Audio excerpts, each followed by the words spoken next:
जय मां काली, जय मां दुर्गा, जय शिवचंडी, जय मां दुर्गा, हर हर हर हर भोले बाबा त्रिशूलधारी। আমরা বাংলায় কথা বলি, আমাদের অপরাধ 100 বার বাংলায় কথা বলবো। আমরা যত বাংলায় কথা বলবো এটার তত গায়ে জ্বালা। গর্ব করে বলবেন বাংলা।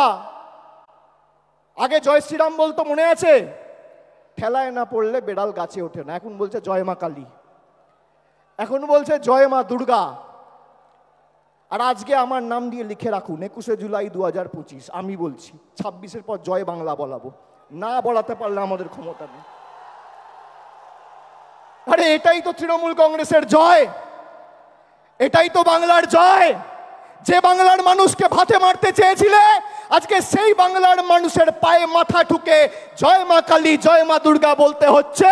এটাই বাংলার 12 কোটি কৃষক, শ্রমিক, যুবক যুবতীদের জয়, তপশিলীর জয়, আদিবাসীর জয়, জনজাতির জয়, কৃষকের জয়, শ্রমিকের জয়, বাংলার কৃষ্টির জয়, ঐতিহ্যের জয়, সংস্কৃতির জয়।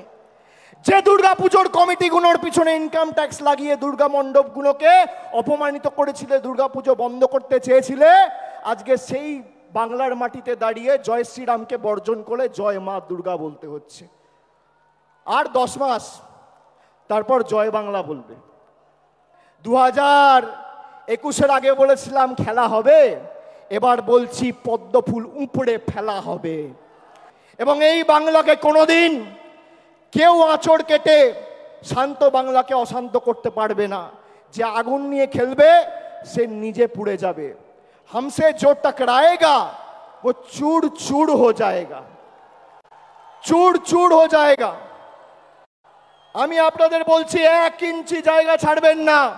এরকম না আত্মতুষ্টিতে ভুগলে হবে না যে তৃণমূল জিতছেই, মমতা ব্যানার্জি আছে, আমরা লড়ে নেব। মমতা ব্যানার্জি আছে, সে আমাদের নির্দেশ দেবে, পথ চলার দিশা দেখাবে।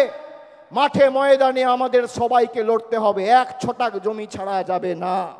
আপনাদের দায়িত্ব নিয়ে বলছি, যেভাবে এরা বাংলার মানুষকে লাঞ্ছিত, নিপীড়িত, অত্যাচারিত, অপমানিত, শোষিত করেছে দিনের পর দিন, খালি নিজের ঔদ্ধত্য, অহংকার আর দম্ভের কারণে যে কটা ছাইপাস আর গুটি কয়েকটা বাংলা বিরোধী পড়ে রয়েছে, তাদেরকে ঝেঁটিয়ে বিদায় দিয়ে আমাদের বঙ্গোপসাগরে ফেলতে হবে।